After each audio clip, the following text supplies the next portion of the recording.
ब्रह्मसदिवः स हरिश्चेन्द्रस्तोऽक्षरः परमस्वराट्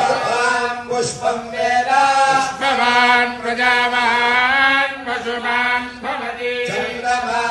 अपाम् पुष्पम्